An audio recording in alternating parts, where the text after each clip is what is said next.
بسم اللہ الرحمن الرحیم۔ السلام علیکم، میں ہوں سلمان حیدر۔ دعا ہے پروردگار سے کہ اس نے آپ کو اور آپ کے اہل خانہ کو اپنی حفظ و امان میں رکھا ہوئی لاؤ کہ اس آغاز پہ سانحہ گل پلازا کی بات کر لوں، جس سے متعلق اب تک اطلاعات کنفرم ہوئی کہ 22 ڈیڈ باڈیز اب تک ریکور کر لی گئی ہیں، جبکہ 3 درجن سے زائد ابھی تک لاپتہ ہیں۔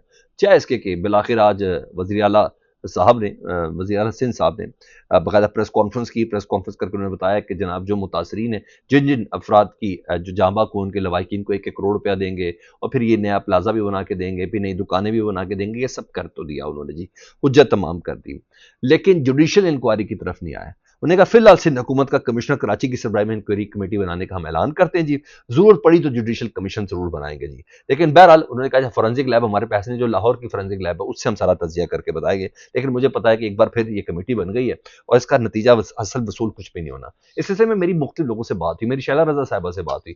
شیلا رضا صاحبہ کا ماننا یہ ہے کہ نہیں، یہ سندھ حکومت کی ذمہ داری بنتی نہیں ہے۔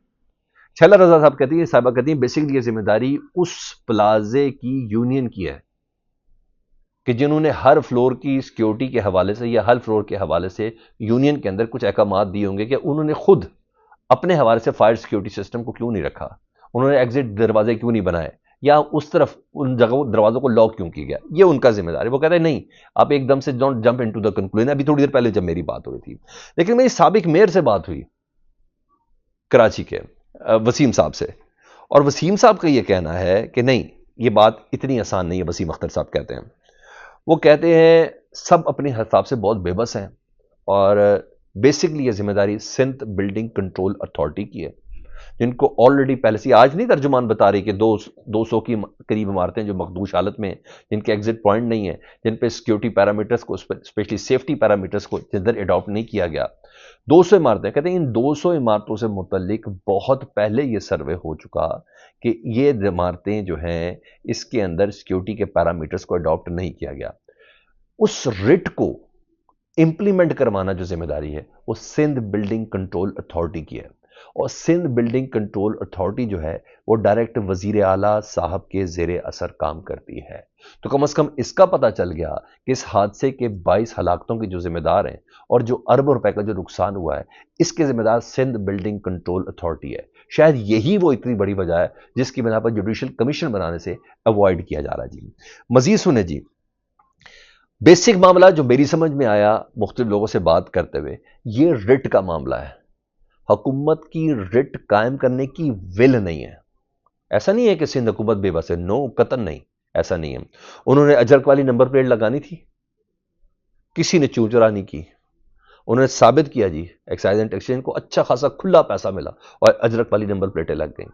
انہوں نے ای چلان امپلیمنٹ کرنا تھا، لوگوں کو 2 نمبر چلان بھی گئے اور ہزاروں کی تعداد میں گئے، لیکن وہ انہوں نے ایگزیکیوٹ کرنا کیونکہ مال آنا تھا، ان جگہوں پر مال لگنا تھا، جس کی بنا پر سندھ بلڈنگ کنٹرول اتھارٹی کے لوگ، پھر بول رہا ہوں یہ ادارہ براہ راست ذمہ داری وزیر اعلیٰ سندھ کے اوپر آتی ہے، وہ اس کے اندر شامل ہے، وہ اس کے اندر۔ اب جس کو مرضی کمیٹیاں بنا دے، تو مجھے بھی پتا اور آپ کو بھی پتا ہے کس ذمہ دار کا تعین انہوں نے کس کا۔ کہا جاتا ہے 65% پورے ملک کا جو ٹیکس ہے نا، اس کا 65% کراچی دیتا ہے، اور جو دودھ دینے والی بکری ہوتی ہے یا گائے ہوتی ہے، اس کا تو خیال ہی بڑا رکھا جاتا ہے، یہ پورے ملک کو پال رہے ہو،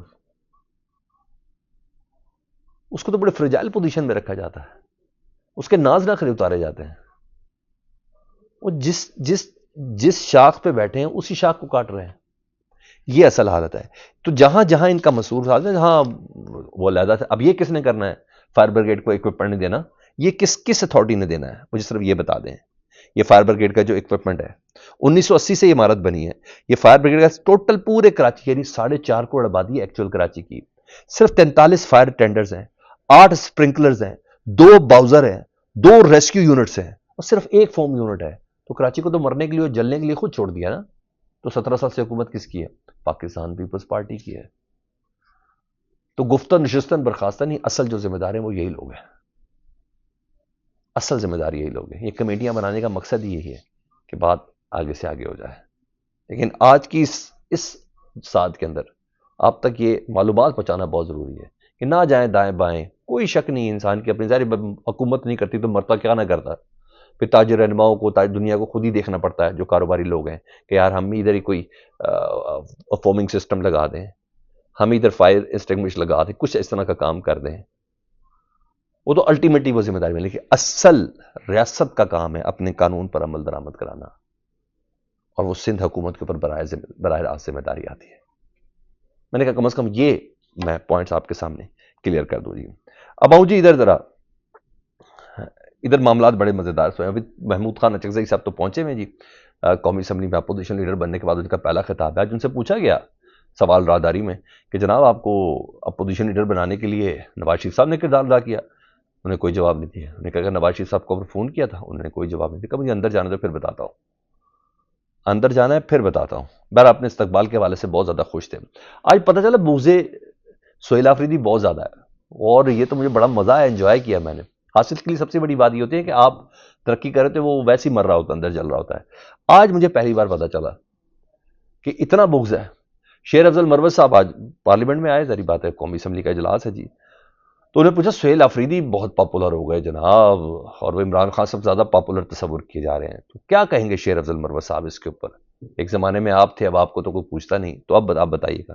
تو کیا کہتے ہیں جی؟ انہوں نے کہا سہیل آفریدی کی پاپولرٹی کا 8 فروری کو پتہ چلے گا، مجھے بھی وزیر اعلیٰ بنا دے اور میں بھی نعرہ لگا دوں اس کی اس کا، بندہ جیل جائے ڈنڈے کھانے سے ہیرو بنتا. انہیں کہا کچھ بھی نہیں، وہ صرف ٹک ٹاک بنا رہا اور کچھ بھی نہیں کرا. انہیں کہا اصل چیز 8 فروری کو پتہ چلے گی. اس کا لاہور کراچی میں ٹک ٹاک بنانے سے وہ ہیرو بن گیا ہے. پتہ چلا کہ جناب سہیل آفریدی کی جو پاپولیرٹی ہے، جی ہاں، ان کی اپنی ذات کی بھی پاپولیرٹی ہے، وہ بہت زیادہ تکلیف دہ ہے جی، وہ کئی لوگوں کو بہت زیادہ اثر بھی کر رہی ہے. اچھا مزید کیا بولتے ہیں؟ انہوں نے کہا سہیل آفریدی آ جائیں اور مناظرہ کر لیں. ان کا ترجمان نہیں، انہوں نے کہا سہیل آفریدی آ جائیں اور مناظرہ کر لیں. یہ اسٹریٹ موومنٹ ہوتی ہے کہ آپ لاہور چلے جائیں اور ٹک ٹاک پر لوگوں کو ڈال دیں. 8 فروری بھی آ جائے گی، یہ پشاور میں جمع ہو جائیں گے اور کہیں گے عظیم الشان جلسہ ہو گیا. تو بہت بڑا چیلنج بھی دے رہے ہیں وہ ساتھ ساتھ. اور دوسرا بغضی ایمل ولی خان صاحب کا، وہ بھی آ جائے نا. وہ کہتے ہیں ایمل ولی خان سہیل آفریدی پہ تنقید کرتے ہوئے کہتے ہیں، ایک کہتے ہیں کہ ہم آپریشن کے ساتھ نہیں، یعنی سہیل آفریدی صاحب کہتے ہیں، دوسری طرف حکومت کی کرسیوں کے مزے لے رہے ہیں، تو کیا سر استعفیٰ دے دیں؟ تو ان کا کیا کرنا ہے جو آپریشن سے متاثر ہو رہے ہیں؟ وہ کہتے ہیں آپ کرسی چھوڑے، ہم بھی آپ کے ساتھ کھڑے ہو جائیں گے. تو بھائی آپ کی گارنٹی کہ آپ کس کے ساتھ کھڑے ہو گے، اور آپ کون سی کرسی چھوڑیں گے؟ آپ کو تو بلوچستان سے منتخب کرائے گا. لیکن پتہ چل رہا ہے جی اب کے پی کے سے باہر نہیں، کے پی کے اندر ہی بغض سہیل آفریدی اچھا خاصا پنپ رہا ہے اور اپنے اثرات دکھاتا ہوا نظر بھی آ رہا ہے. نہیں تو ایمل ولی خان جو خود بڑے آپریشن کے خلاف، اور آج کل پچھلے دنوں نے معذرت بھی کی تھی کہ میں زبان سے کچھ زیادہ نکال دیتا ہوں، یہاں ایسا ہے. آج انہوں نے اسمبلی میں بھی سینٹ کے اجلاس کے اندر بھی آج ان کی بحث بھی ہوئی، اور وہاں بھی بہت زیادہ غصے کے اندر وہ نظر آئے. تو یہاں یہ پوزیشن ہے اس وقت.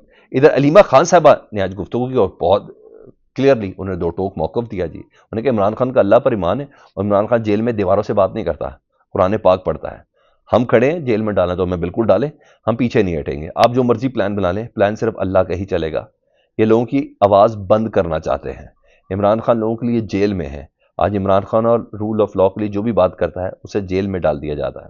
ایک نقطہ اٹھایا گیا علیمہ خان صاحب نے کہ جب عمران خان کو قید رکھ کر آپ نے 26ویں اور 27ویں ترمیم کے ذریعے اپنے مقاصد حاصل کر لیے، پھر عمران خان آج جیل میں قید کیوں ہے؟ انہوں نے کہا رہی بات مذاکرات کی باتوں کی، مذاکرات کی باتیں ڈسٹرکشن ہے. محمود خان اچکزئی کی کال 8 فروری کی ہے. علیمہ خان صاحب نے علی محمد خان کی بھی اس بات کا جواب دیا نا کہ وہاں صرف اڈیالہ کے بعد ٹک ٹاک بنایا جا رہا ہے. انہوں نے کہا نہیں، اڈیالہ کے بعد 12 سال کے بچے بھی ٹک ٹاک بناتے ہیں. آج معذرت کے ساتھ صافیوں سے کہ ٹک ٹاک آپ سے بہت زیادہ آگے نکل گیا ہے. تو بہرحال علیمہ خان صاحبہ بھی اپنا پراپر رسپانس ادھر دیتے ہوئے نظر آ رہی ہیں. اب آؤں اس خبر کی جانب جس پہ میرے کان ٹھنکے جی اور ماتھا ٹھنکا، اور وہ تھا صدر ٹرمپ کا جو غزہ امن منصوبہ ہے اس کے حوالے سے. کچھ ماشاءاللہ پاکستانی جس میں طاہر اشرفی صاحب ہے وہ تو بہت خوش ہے کہ شاید امت مسلمہ کو اس سے بڑا اعزاز ہی کوئی نہیں مل سکتا تھا. اصل چیز جو سامنے ہے کہ سر ذرا سن لیں، اس کے فاؤنڈر ایگزیکٹو بورڈ کے ممبران کا سن لیں، پھر آپ کو پتا چلے کہ 59 ممالک میں پاکستان شامل ہے اور دیگر 7 اسلامی ملک شامل ہے. تو باقی کون کون شامل ہے اس کی تفصیل میں نہیں پڑھتا. وائٹ ہاؤس نے جمعے کو بورڈ آف پیس میں شامل رہنماؤں سے بعض کے نام اب جاری کیے ہیں، جن میں امریکی وزیر خارجہ مارکو روبیو، صدر ٹرمپ اس کے سربراہ ہیں اس بورڈ کے جس نے غزہ میں امن لانا ہے. امریکی وزیر خارجہ مارک روبیو، ٹرمپ کے خصوصی ایلچی سٹیو وٹکوف، ٹرمپ کے داماد جیرڈ کرشنر جو خود بھی جیو ہیں، سابق برطانوی وزیر اعظم ٹونی بلیئر جن کو عراقیوں کا قاتل کہا جاتا ہے، اور صدر ٹرمپ بورڈ کے چیئرمین ہوں گے، اور وائٹ ہاؤس کے مطابق پرائیویٹ ایکویٹی ایگزیکٹو اور ارب پتی مارک روون، ورلڈ بینک کے صدر اجے بنگا اور ٹرمپ کے مشیر رابرٹ گیبریل بھی بورڈ کا حصہ ہیں۔ اقوام متحدہ کے سابق مشیر وسطی کے ایلچی نیکولے ملادینوف غزہ کے لیے اعلیٰ نمائندے کا کردار ادا کریں گے، اور اس وقت غزہ ایگزیکٹو بورڈ میں واحد اسرائیلی رکن یاکیر گابے ہیں جو کہ کاروباری شخصیت ہیں، جبکہ دونوں اعلیٰ بورڈز میں کوئی فلسطینی شامل نہیں، اور فیصلہ ہونا ہے فلسطین کی قسمت کا۔ مجھے اور آپ کو بہت اچھے سے اس بات کا اندازہ ہے کہ ٹرمپ نے کچھ عرصہ پہلے کہا تھا کہ میں ایک ریل اسٹیٹ کی یعنی بہت بڑی جیسے کوئی تعمیراتی ایک انویسٹمنٹ کروانا چاہتا ہوں، نہ یہ اسرائیل کے قبضے میں رہے نہ یہ فلسطین کے قبضے میں رہے، یہ ایک آزاد علاقہ ہو جائے تاکہ اس کے پانیوں کے سمندر کنارے ادھر امریکہ اپنی انویسٹمنٹ کر سکے۔ تو امریکہ یہ امن بورڈ کے نام پر نا بیسکلی جو لوگ ہیں اسی سے اندازہ ہو رہا ہے کہ یہ بیسکلی ایک انویسٹمنٹ پلان ہے کاروبار کو وسعت دینے کے لیے۔ یہ جو $1 ارب دے کے آپ ایگزیکٹو بورڈ کے ممبر بن جائیں گے، یہ بہت حقیر سی باتیں ہیں۔ یہ بیسکلی لوگوں کو بتایا جا رہا ہے کہ آپ نے یہ انویسٹمنٹ کریں غزہ کے اندر، مستقبل کا غزہ، دنیا میں لوگ سیر کے لیے یہاں جایا کریں گے، لوگوں کے لیے تفریح گاہ ہوگی، اور اس کے لیے یہ 3.5، 4، 5 لاکھ مزید غزہ کے باسیوں کو مارنا پڑے بھی تو کوئی غرض نہیں ہے۔ پر ذرا پاکستان کو ہوش آواز اور سوچ سمجھ کے یہ فیصلہ کرنا ہے۔ پلیز طاہر اشرفی صاحب کے مشورے پہ عمل نہیں کریں تو بہتر ہے۔ یہ اپڈیٹس تھی، میں نے کہا آپ کو آگاہ کر دوں۔ فیڈ بیک سے متعلق ضرور آگاہ کیجیے گا۔ اپنا بہت خیال رکھیں۔ اللہم صلی علی محمد و آل محمد۔